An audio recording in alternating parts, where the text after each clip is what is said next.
చేసుకున్నాం అనుకోండి, రాముడి గురించి చేసుకునే హోమం వేరేగా ఉంటుంది. అదే మనం శివాలయంలో చేసుకున్నాం అనుకోండి, వాటికి సంబంధించిన హోమం ఇంకోటి ఉంటుంది. సో అలా మధ్యలో చేసుకునే హోమాలు మారుతుంటాయి. కానీ మొదటగా చేసేది ఆకారము, అగ్ని ప్రణయనము, చివరిగా చేసేది పూర్ణాహుతి, అంతహోమము. ఈ రెండు మాత్రము ఎక్కడ చేసినా, ఎవరు చేసినా, ఎలా చేసినా ఒకేలాగా జరుగుతుంది అన్నమాట. సో ఇప్పుడు చెప్పుకున్నాం కదా, స్వాహ అంటూ వేస్తూ ఉన్నాం కదా. సో దీన్ని ఆహుతి అని చెప్తారు. మీ అందరి దగ్గరకు వచ్చేది మాత్రం పూర్ణాహుతి. ఎందుకు డిఫరెన్స్ ఈ రెండింటికి?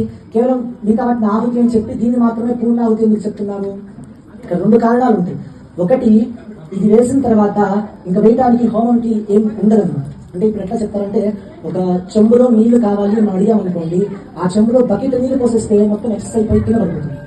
లేదా అదే చెంబులో కేవలం గ్లాస్ వాటర్ పోస్తే ఇంకా మిగిలినప్పుడు వెళ్తూ ఉంటుంది. అలా కాకుండా ఆ చెంబు ఎంతవరకు కెపాసిటీ ఉంటుందో అంతవరకు తీసుకొచ్చుకోవటము ఒక పద్ధతి అన్నమాట.